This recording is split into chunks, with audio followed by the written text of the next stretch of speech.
হাঁস আর মুরগি, আমরা যারা গরিব মানুষ, হাঁস মুরগি এইটার যদি কোরবানি আইন যদি থাকতো তাহলে আমরা গরিব যারা ছিলাম আলহামদুলিল্লাহ লক্ষ লক্ষ হাঁস মুরগি গরিবরা পেয়ে যেত। আমার কাছে সেদিন একজন জিজ্ঞাসা করে যে হুজুর আল্লাহর কাছে দয়া ভিক্ষা চাইয়ে একটা মশলা আনা যায় কিনা। রসুল্লাহ যাওয়ার পর আবার নতুন মশলা আশা করতেছিস, সাহসটা তো তোর কম না। বলতেছে যে হাঁস আর মুরগি, আমরা যারা গরিব মানুষ, হাঁস মুরগি এইটার যদি কোরবানি আইন যদি থাকতো তাহলে আমরা গরিব যারা ছিলাম আলহামদুলিল্লাহ লক্ষ লক্ষ হাঁস মুরগি গরিবরা পেয়ে যেত। হাঁস মুরগির দ্বারা কি কোরবানি হবে? দুই পা দুই ঠ্যাং তো ওই জন্যে, আর গোস্ত কম। অত ছোট জিনিস আল্লাহকে কেন দিবেন? হরিণ হবে না, কারণ কি গৃহপালিত তো না, মানুষ দেখলে গভীর জঙ্গলের দিকে চলে যায়। আর এই গরু ছাগল ভেড়া বকরি দুম্বা মহিষ উট এগুলো সমস্ত সন্ধে হতে লাগলে গ্রামের দিকে আসে, গৃহপালিত। তাইলে গরু আর উট না মহিষ, এই তিনটা হলো বড়।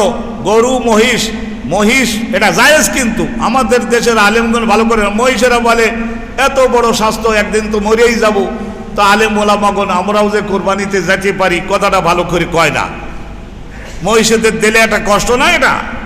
তা এটাও বলতে হবে যে এটা one kind of cow, Indian cow, এটা এই আমাদের দেশের গরু। এক সময় দেখা যাবে যে মশলা সব ব্যাপকভাবে দিতে হয়। ওই যে পাহাড়ে হয় যে গয়াল গরু, ওইগুলি এখন খামারে পুষতেছে, বন্য নেই, এগুলো ওয়ান কাইন্ড অফ কাউ। তিব্বতের ওই পাহাড়ের উপরে আপনারা দেখেন না যে সমস্ত লোমস, অনেক লোম পশম, এগুলো কাউ, এগুলো গৃহপালিত। এরম যদি হয়ে যায় তাহলে এগুলি সব ইসলামে ব্যাপকতর, যেগুলি এই তিন প্রকারের পশু। আর ভেড়া বকরি দুম্বা যদি দেয় তাহলে একজনে একটা, আর ওর মধ্যে এইটা হলো কতজন চলে? মারাত্মক কোনো মশলা তো না, কয়জন চলে? 7 জন চলে না? তা আলহামদুলিল্লাহ মনে করেন যদি 10,000 টাকা করে দাও, 70,000 টাকায় মোটামুটি গরু পাওয়া যাবে, কোরবানি জায়েজ হবার মতো গরু পাওয়া যাবে। গরুর বেলায় 2 বছর বয়স হতে হবে, 2 দাঁত গরুর বেলায় 2 বছর, আর এই গরু মহিষের বেলায় 2 বছর, আর ভেড়া বকরি দুম্বা এগুলির বেলায় 1 বছর। কয় বছর? 1 বছর। ভেড়া বকরি দুম্বা এগুলির বেলায় 1 বছর, আর গরু মহিষ এই দুটার বেলায় কি? 2 বছর। একটু জোরে বলেন। 2 বছর। আর উটের বেলায় 5 বছর। উটের বেলায় কি? 5 বছর। তো আমাদের দেশে আল্লাহ তাআলা, আমাদের দেশে শুধু না, অস্ট্রেলিয়া সহ ইউরোপিয়ান, নিউজিল্যান্ড এই সমস্ত দেশে এত বেশি পরিমাণে এই আধুনিক এর মাধ্যমে গরু চাষ যে হতেছে, এক একটা গরু দেখা গেল যে কোনো গরু 40 মন গোস্ত। তা এখন তো ওই সমস্ত বাংলাদেশেই আছে। আরে ওই যে আমার ওই মোহাম্মদপুরে তো বাসা, সাদেক, এই যে সাদেক ডেইরি, সাদেকের বাপ আমার মুক্তাদি ছিলেন সুবহানবাগ মসজিদে। তা এরা সমস্ত এক একটা গরু দেখা গেল যে 30 লাখ, 40 লাখ, 50 লাখ টাকা দাম। তাহলে উটের দাম তো এতটা না। তো আলহামদুলিল্লাহ তবুও দাম যাই বাড়ুক বাবা, এটা তো দেবে ব্যবসায়ীরা, শিল্পপতিরা, যাদেরকে আল্লাহ ওই ধরনের টাকা ক্ষমতা হিসেবে দিয়েছে তারাই তো দিবে। 7 জনের বেশি চলবে না। বলেন 40 লাখ টাকার গরু, এখানে আমরা 40 জন নাম দিয়ে দিই, আপনি পড়ে মোনাজাত দিয়ে দেন ঠিক মতো করে। কোথা থেকে মোনাজাত দেবো? তোরা নিজেরা পারলে দিয়ে দে। খাওয়ার গোস্ত তো হবেই, কিন্তু কোরবানি হবে না, কোরবানি হবে না। আসল দেন লোকজন মোটামুটি আসছে, তো এখন আসল মশলাটা দিচ্ছি। আল্লাহর নবী এই কুরবানির আইনটা কেন দিলেন? আল্লাহর কাছে কাঁদলেন রাসূলুল্লাহ, কাঁদলেন, আল্লাহ আমার উম্মতের হায়াত আপনি কমাই দিলেন, গড়ে গড়ে গড়ে এই 60 থেকে 70-এর মধ্যে, কেউ 25-এও যায়, কেউ 30, 35, 40 এদিকেও যায়, আবার কেউ 80, 90 পায়, কিন্তু এটা কম। আমার উম্মতের গড়ে বয়স 60 থেকে 70-এর মধ্যে আপনি আমারে জানাইছেন, আয় আল্লাহ রব্বুল আলামিন, এখন এর মধ্যে অর্ধেক যায় ঘুমের মধ্যে। ঘুমের অবস্থায় তো ইবাদত করা যায় না, আর 15 বছর যাবে নাবালেগ অবস্থায়, ওটাও তো বাদ। তাহলে বাকি যে টাইম থাকলো, ভেরি শর্ট টাইম, এই টাইমের মধ্যে আপনি দাবি করেছেন যে অন্য নবীরা যে সমস্ত মোমেন্ট তৈরি করে গেছে তাদের চাইতে আপনার তৈরি করা উম্মাত তারা যেন এত বেশি পরিমাণে আমার পছন্দের আমল করতে পারে। নেক আমল ইমানের তেজ যাদের বেশি হবে, কিয়ামতের ময়দানে আল্লাহর দিকে তত বেশি জোরে দৌড়ে যেতে পারবে এবং আল্লাহর হাতের থেকে বেহেশতের এই তালা খোলবার জন্য চাবিটা নিতে পারবে। তাহলে রাসূলুল্লাহ বলেছেন সবার আগে আমার একজন উম্মাত আল্লাহর কাছাকাছি যাবে, চাবি আল্লাহর হাতের থেকে গ্রহণ করবে, বেহেশতের দরজা খুলবে, খুলে ঢুকবে না।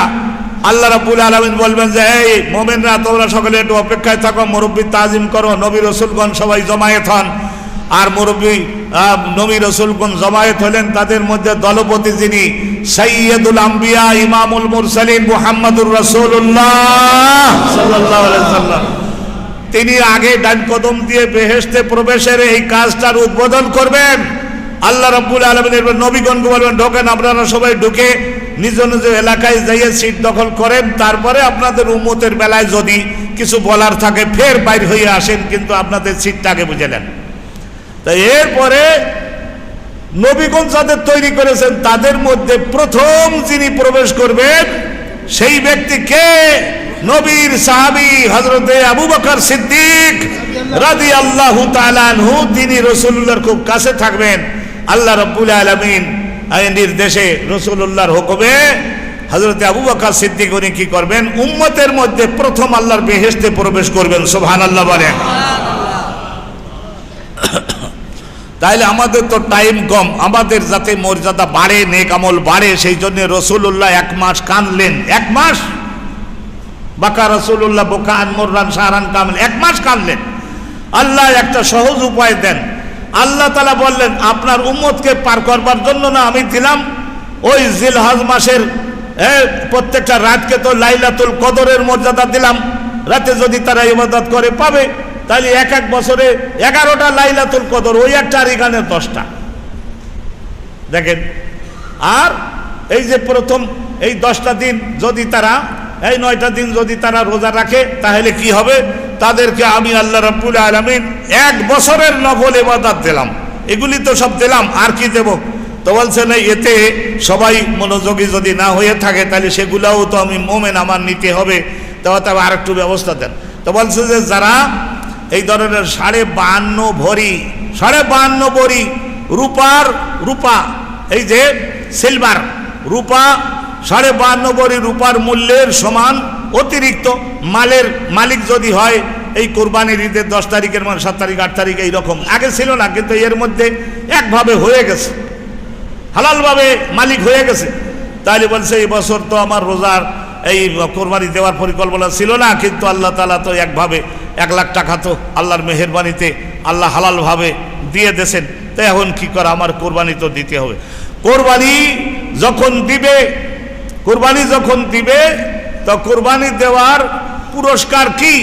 রাসূলুল্লাহ বলেছেন সাম্মেনু দুহায়াকুম, তোমরা তোমাদের কোরবানির পশুগুলি একটু তোমাদের ক্ষমতা সাধ্য অনুপাতে, আর্থিক ক্ষমতা ও সাধ্য অনুপাতে মোটা তাজা হৃষ্টপুষ্ট হলো কি হলো না, সেই দিকে তোমরা একটু দেখে শুনে কোরবানির পশুগুলো কিনো বা পুষে মোটা তাজা করো, ভালো করে খাওয়াও, গোসল টোসল করাও, অনুরূপভাবে একটু মোটা তাজা বানাও, তাহলে বল ক্ষমতা যাতে বাড়ে।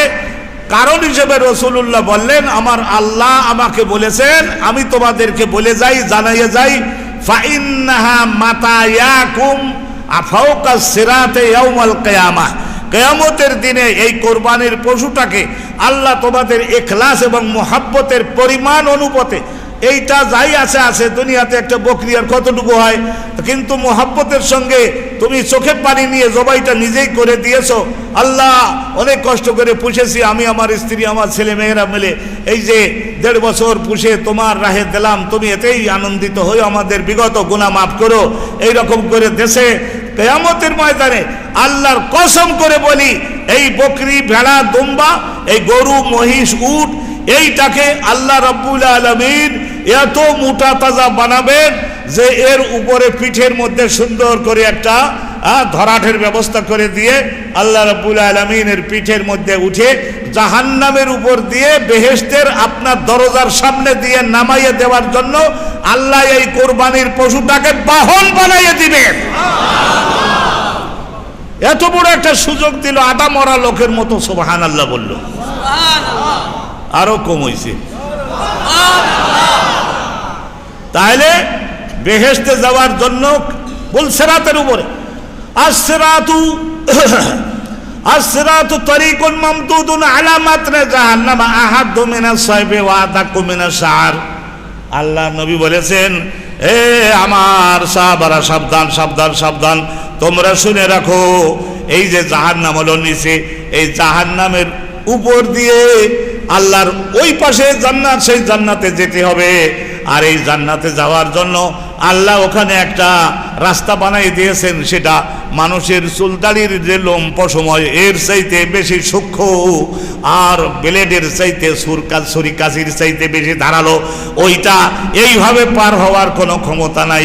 এই দুনিয়াতে তুমি যদি বাপ মার খেদমত করে থাকো, আর যদি তুমি রসুলুল্লাহর মহাব্বত করে তার সুন্নতের অনুসরণ করে থাকো, আর যদি কি করে থাকো, এই কোরবানিটা বছরে মালদার যেহেতু আল্লাহ বানিয়েছেন, যদি তুমি এইভাবে কি করে থাকো, যদি তুমি কোরবানিটা দিয়ে থাকো, তাহলে আল্লাহর নবী বলেন যে কোন মানুষের আল্লাহ রাব্বুল আলামিন এমন একটা বাহন দিবেন, কাল বারকেল খাতেবে, আকাশের মধ্যে যেমন বিদ্যুৎ ঝিলিক দেয়। মাঝে মধ্যে দেখেছি একেবারে উত্তর আকাশের থেকে শুরু হয়ে দক্ষিণ আকাশ পর্যন্ত যায়, মাত্র 10 সেকেন্ডও লাগে না।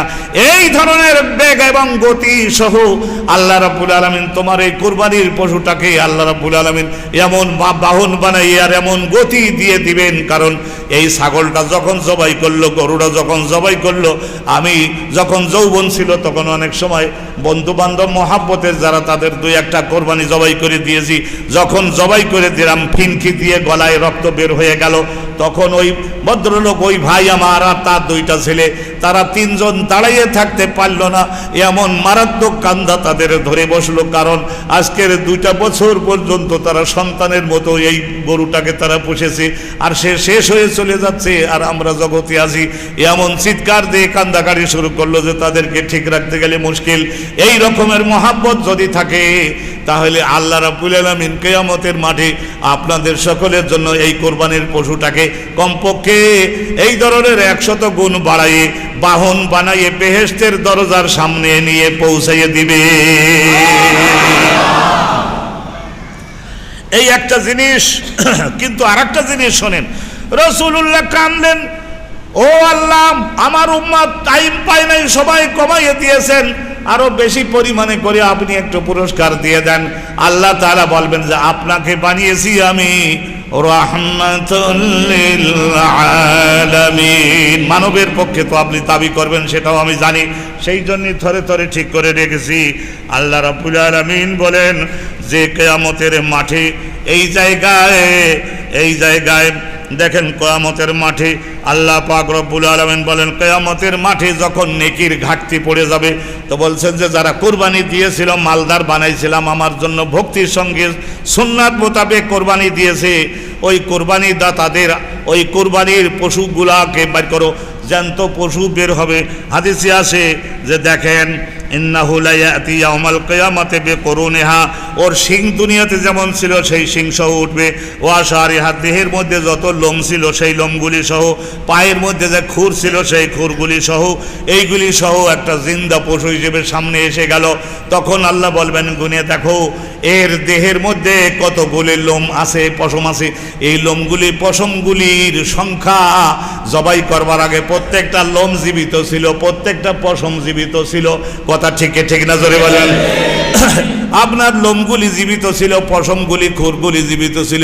যখন ছুরি চালাইয়ে জবাই করে দিল, ওই সময় তো পশমগুলি, ওই পশুটার যেমন মৃত্যু হলো, সঙ্গে সঙ্গে পশমগুলারও মৃত্যু হয়েছে। ওই প্রত্যেকটা পশমের বিনিময়ে এক একটি ইবাদত, এক একটি ছোট হলেও এক একটি নেক আমল হিসাবে গণ্য করে ওর আমল নামায় তোমরা তুলে দাও। অসাধারণ বিষয়। আমি এইগুলি নিজে যখন পড়ি তখন হাক্কা বাক্কা হয়ে যায়। এই যুগের সাধারণ মুসলমান হায়াত কম, তাদেরকে পার করবার জন্য, কিয়ামতের ময়দানে পার করবার জন্য, আল্লাহর রহমত লাভে যাতে তারা সক্ষম হয় সেই ব্যবস্থা করবার জন্য আল্লাহ রাব্বুল আলামিন কত ব্যবস্থা দিয়েছেন রসুলের মাধ্যমে। আর এই পশুটাকে যখন কোরবানি আপনি দেন তখন ওর গলা কেটে যাওয়ার কারণে গলার মধ্যে ওখানে 4টা শিরা আছে। একটা শিরা হলো মাথার সঙ্গে দেহের সঙ্গে সংযোগ রক্ষাকারী প্রধান 2টি শিরা আছে, আর একটা হলো খাদ্যনালী, আর একটা হলো শ্বাসনালী, বাতাস ঢোকে আর বাইর হয়। তো এই 4টা শিরার এই বেশিরভাগ আপনাকে কেটে দিলেই দেহের মধ্যে বেশিরভাগ বহমান শোণিত বহমান রক্তটা বের হয়ে যেতে পারবে, এবং এই বহমান রক্তটা অনেক ক্ষতিকারক পশুত্ব, এগুলি বের হয়ে যাবে। সুন্দরভাবে জবেহ করতে হবে। আলহামদুলিল্লাহ, আল্লাহর নবী বলেছেন, মান আরাদাল উদহিয়াতা ফালইউহাদ্দিস শাফরাতাহু ওয়ালিউরিহ যাবিহাতাহু। তোমাদের মধ্যে যারা কোরবানি দেবা বলে তোমরা একটু সিদ্ধান্ত গ্রহণ করেছো, তোমাদের কর্তব্য হলো কোরবানি দেওয়ার জন্য তোমাদের এই ছুরিটা, অস্ত্রটা, এইটাকে একটু ভালো করে এইভাবে তোমরা ধার দিয়ে নাও। ধার দেওয়ার জন্য খামারের কাছে যাওয়া লাগলে একটু যাও, সব কাজে সময় দিতে পারো। সিগারেট কেনবার জন্য দোকানে যাইয়ে সিগারেট পান কিনে আনবার জন্য সময় দিতে পারো। ঔষধ কেনবার জন্য দোকানে যেতে পারো। আর এই পশুটা চিরজীবনের জন্য বিদায় হয়ে যাবে, তার যাতে ভোতা ছুরি দিয়ে পচাইয়ে 5-7 মিনিট যাবত তার একেবারে কলিজা কাবাব করে দিলে এই রকম না করো। ওয়ালিউরিহ যাবিহাতাহু, জবাইয়ের এই পশুটাকে যাতে একটু স্বস্তি এবং একটু অল্প কষ্টের মধ্য দিয়ে তুমি তাকে জবাইও করে ফেলতে পারো। আলহামদুলিল্লাহ, এইভাবে তোমরা ব্যবস্থা গ্রহণ করো। তো আমাদের এই বাংলাদেশে আপনার দক্ষিণ দিকে মুখ দিয়ে মাথা দিয়ে রেখে শোয়ালেও চলে, উত্তর দিকে আমরা মানুষগুলাকে যেভাবে রাখি উত্তর দিক দিয়ে মাথা দিয়ে রেখে ওই জায়গায় যারা ধরবার তারা ধরবে। আপনি জবেহকারী, আপনি কেবলামুখী হয়ে সুন্দর করে 2 হাতে ছুরিটারে ধরে এত বড় পশু 2টা ঠ্যাং 4টা ঠ্যাং ভালো করে বেঁধেও নেবেন, মাথাটাকে যাতে ভালো করে ধরতে পারে, শিং টিং এগুলি ভালো করে অভিজ্ঞ লোক। অন্যথায় জবাই যখন কাটলেন তখন সে জীবন রক্ষার জন্য চেষ্টা করবে না। আর ওরকমভাবে ঝাড়ি দিয়ে যদি ওঠে 40 লক্ষ টাকার পশুটা যদি ঝাড়ি দিয়ে ওঠে, আপনারা তো কজন আছেন একেবারে শেখ আলী আব্দুর রহিম, তা আপনারা কি হয়ে যাবেন? আপনারা তো তিড়িং করে এই ফড়িংয়ের মতো উড়ে যাবেন। পশু তো গলা কাটা আধা কাটা অবস্থায় গোটা মাঠের মানুষদেরকে ভীত করলো, তার এখন জীবন রক্ষার শেষ চেষ্টা। এই রকম যাতে না করে এই সব প্রস্তুতি। আর আজকের আমার কাছে আমাদের মেয়র, ঢাকা উত্তরের মেয়র মহোদয়, তিনি চিঠি পাঠিয়েছেন মসজিদ কর্তৃপক্ষের বরাবরে আমার কাছে পাঠিয়েছেন। এখানে উনি আপনাদের কাছে স্বনির্বন্ধ আবেদন জানিয়েছেন, আসসালামু আলাইকুম বলে নিজ আঙ্গিনা পরিষ্কার রাখি, সবাই মিলে সুস্থ থাকি। এই কোরবানি দেওয়ার পরে হাজার হাজার কোরবানি এই যে হবে মক্কা মদিনা বাদে, আমি কিন্তু পরিষ্কার কথা বলি, মক্কা মদিনা বাদে, এটা আগে বলে নেবেন, without Mecca and Medina comparison of Bangladesh with any other country, অন্য দেশের সঙ্গে তুলনা করলে এই যে সেদিন 3 দেশ ঘুরে আসলাম, তো এগুলি বাদে এই 45 দেশ, বড় বড় মুসলিম দেশ সবগুলোতেই তো বেশিরভাগ গেছি। তো এই মুসলমানদের দেশগুলির মধ্যে মক্কা মদিনাটা বাদে পৃথিবীর মধ্যে এত বেশি পরিমাণে পশু কুরবানি আল্লাহর জন্য, সুবহানাল্লাহ, আলহামদুলিল্লাহ, এগুলি জোরে বলতে হয়। আমি এইগুলি সব পছন্দ করি। এখন কোরবানির পরে রক্তটা আপনারা 7 জন যখন কোরবানিটা দিতে পারলেন বাবা, তাহলে আপনারা এর মধ্য থেকে উঝুড়ি, যেটা ভুড়ি বলে, নাড়ি বুড়ি, ওইটা আবার কেটে তারপরে যে সমস্ত ওই ভেতরে যে সমস্ত ওই ঘাস লতাপাতা যেটা খাইছিল, তো সেইটা এখনও মল আকারে বের হয়ে যায়নি, পেটের মধ্যে আছে। এই বিষয়গুলি রক্তটার এইটা আপনারা 7 জন মিলে, এলাকার মেম্বার, চেয়ারম্যান, ঢাকার কাউন্সিলর, তারা, আমি ওই ঢাকা দক্ষিণের যে মেয়র আমার ছোটোবেলা ছাত্র, তো আলহামদুলিল্লাহ এই এলাকার মেয়র, উনিও আমার চাষা টাকেন। তা আমি বলেছি যে আপনারা নিজেরাও একটু ব্যবস্থা করেন, পয়সা করি কিছু খরচ করেন, টাকা করি তো আছে জনগণের জন্যেই তো, পরিবেশ ভালো রাখবার জন্য, তো এই হিসাবে আপনারা করেন আলহামদুলিল্লাহ। কিন্তু মেজবান যারা আপনারা কোরবানি দিলেন, আপনারা একটু ভালো করে ব্যবস্থা করবেন। গোশত নিয়েই চলে গেলেন। গোশত কয় ভাগ করেন আপনারা? এই 4-5 জনে বলেছে, কয় ভাগ করেন? খবরদার 3 ভাগ। এইটা ফাকুলু মিনা, আল্লাহ কোরআনে বলছেন যে জবাই হয়ে যাওয়ার পরে এই পশু যেদিন থেকে কিনলে, নিয়ত করলে, সেই দিন থেকে এই পশুর মালিক তুমি না, এই পশুর মালিক কেনা আল্লাহ বলেন যে আমি। অতএব আমার কাছে তোমাদের ওই গোশতও আসে না, রক্তেও আসে না, চামড়াও আসে না, এগুলি আমার কাছে আসে না। এগুলি সব জবাই হওয়ার পরে তোমরা 7 জন কোরবানির দাতা তোমরা আমাকে কতটুকু মহব্বত করো সেই জিনিসটা আসে, আমি কলম পরীক্ষা করে সেই তোমাদের জন্য রহমত দিতে থাকি, জগতে দেব পরকালে দেব। ভাইরা আমার, তো আল্লাহ রাব্বুল আলামিন এই আইন দিয়েছেন যে আজকে সবাই তোমরা আমার বাড়ির মেহমান। 3 ভাগ করো, তোমার মহল্লায় অভাবী যারা আছে, গরিব যারা আছে, মেসে থাকে, তাদের এখানে ফ্যামিলি থাকে না, তারা 8-10 জন যুবক থাকে, 8-10টা মেয়েরাও থাকে, কাজ করে শহরে, তাহলে তারা তো আর কোরবানি দেওয়ার মতো বেতন পায় না। তো সেই হিসেবে তাদের খবরটাও তোমরা যেন রেখো, তাদের 1 ভাগ দেবা। আর তোমার আত্মীয় স্বজনের গণের মধ্যে তাদের একটা বছরে একটা আত্মীয়তা নবায়ন করো।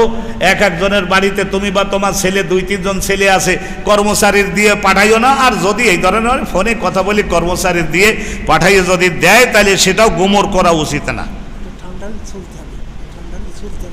হ্যাঁ, এই পশু জবাই করবার পরেই আমি দেখছি 2-1 জন কসাইকে এখনো পশুর স্থির হয় নাই, বলে হুজুর বহু পশু কাটতে হবে, অত টাইম নাই। এর মধ্যে একবার পায়ের ওই সমস্ত চামড়া কাটা, তারপর করে অভিজ্ঞ লোকের মধ্যে তো বলছে হাত্তাই আবরুদা। নবী করিম সাল্লাল্লাহু আলাইহি ওয়াসাল্লাম বলছেন যে যতক্ষণ পর্যন্ত ঠান্ডা না হয়ে যায় ততক্ষণ পর্যন্ত এর চামড়া, এ খালটা তোমরা খোলা শুরু করবে না। আলহামদুলিল্লাহ।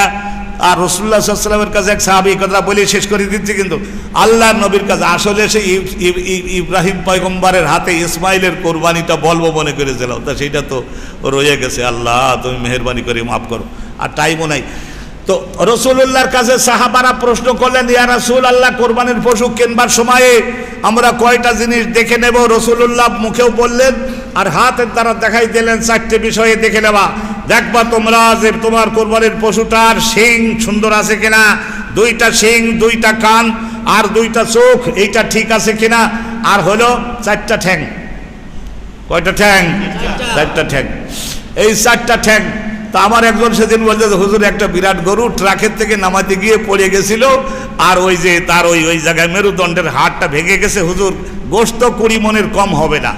সব ঠিক আছে, খাচ্ছে দাচ্ছে, পেশাব পায়খানা সবই করতেছে, কিন্তু এটা কোরবানির গাহে নিতে গেলে ধরেন একটা ট্রাকে করে নিতে হবে, আর ওখানে নিয়ে জবাই করতে হবে, কিন্তু সব ঠিক, শুধু একটু পড়ে যেয়ে এই ঠ্যাংটা ভাঙছে। চলবে হুজুর?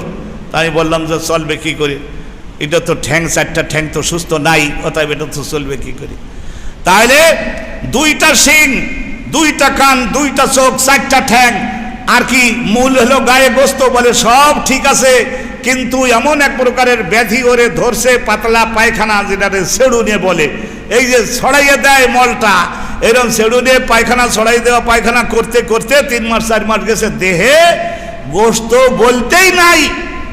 বলে হুজুর কান ঠিক আছে, চোখ ঠিক আছে, শিং ঠিক আছে, ঠ্যাং ঠিক আছে, দৌড়াই পারা যাবে না, কিন্তু নাই যেটা, সেটা হলো দেহে গোস্ত নাই।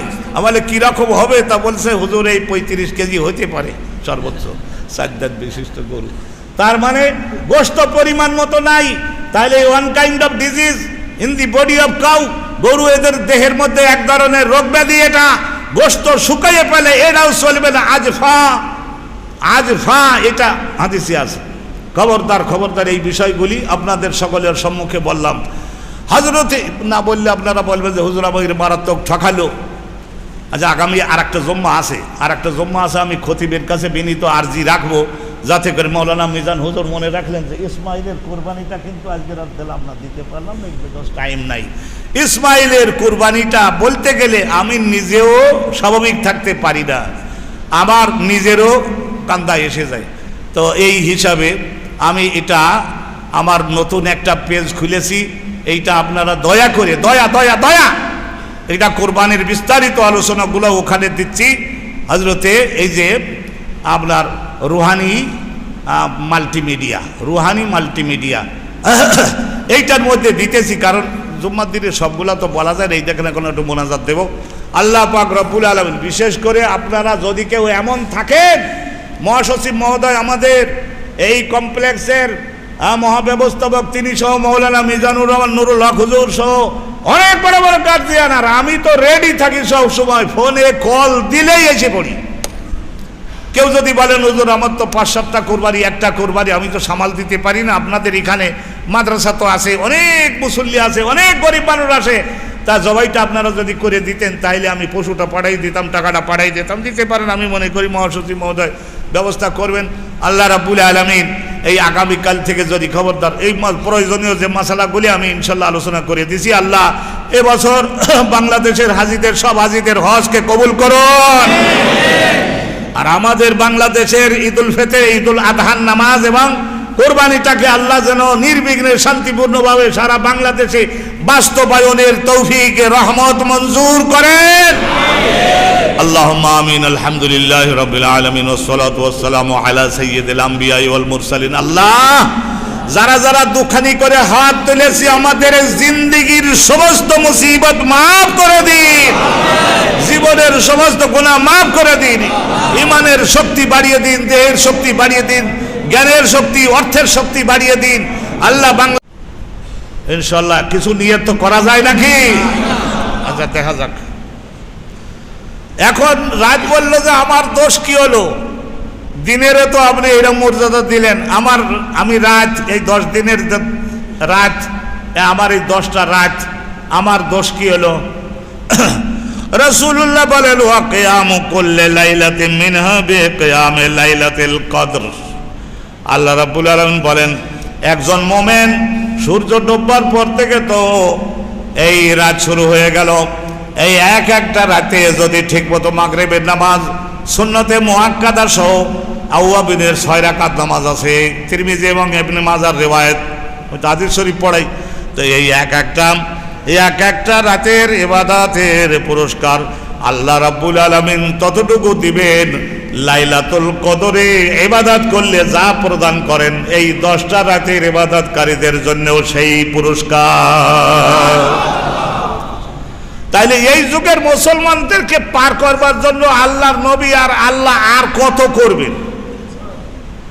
একজন আমার জিজ্ঞাসা করছিল, হুজুর এই লাইলাতুল কদরে যে ফেরেশতারা নামে তারা তো সব মুসলমানের সঙ্গে মুসাফা করে, তা আমি যদি ঘুমাইয়া থাকি হুজুর, তা আমার হাত তো আছে, আমার হাতটা একটু সেও হয়ে শুয়ে একটু মুসাফা করে যাবে না, বলে দেওয়া যায় না একটু? আচ্ছা বলেন, নাকে তেল দিয়ে ঘুমাতেছে, ফেরেশতার এমন গরজ ধরে পড়েছে যে ওর শুয়ে থাকা হাতে মুসাফা করে বলবে যে দিয়ে গেলাম, সমস্ত সোনার দানার বাক্স তোমার হাতে দিয়ে গেলাম, ভোগ করো।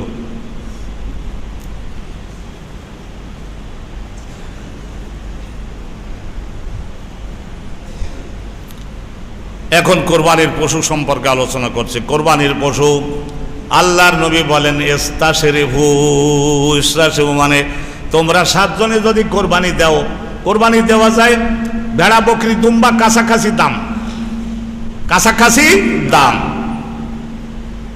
আমার কাছে সেদিন একজন জিজ্ঞাসা করে যে হুজুর আল্লাহর কাছে দয়া ভিক্ষা চাইয়ে একটা মশলা আনা যায় কিনা? রাসূলুল্লাহ যাওয়ার পর আবার নতুন মশলা আশা করতেছিস, সাহসটা তো তোর কম না।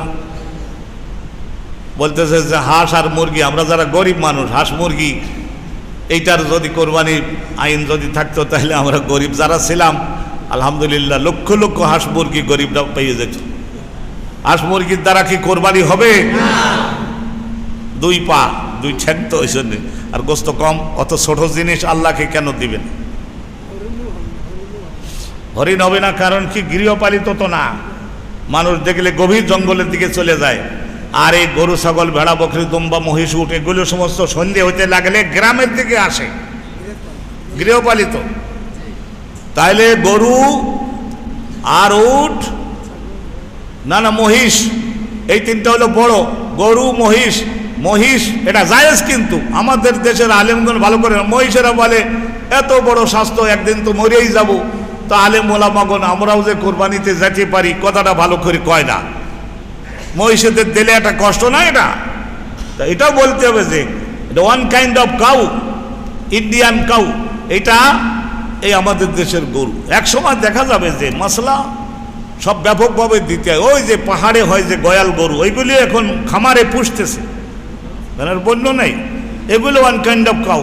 তিব্বতের ওই পাহাড়ের উপরে আপনারা দেখেন না যে সমস্ত লোমশ, অনেক লোম পশম, এগুলো কাউ, এগুলো গৃহপালিত।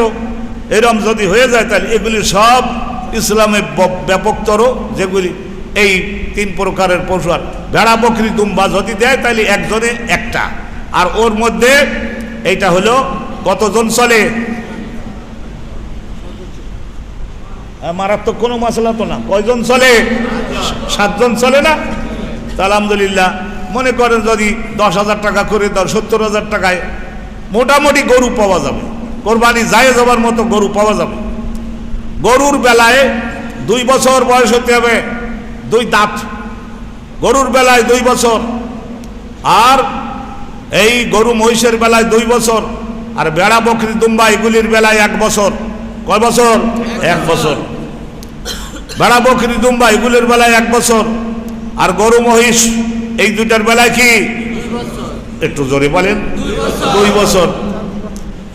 আর উটের বেলায় 5 বছর। উটের বেলায় কি?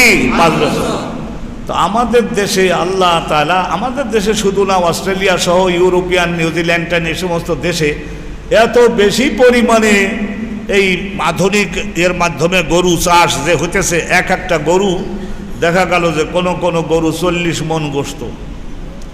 তো এখন তো ওই সমস্ত বাংলাদেশেই আছে।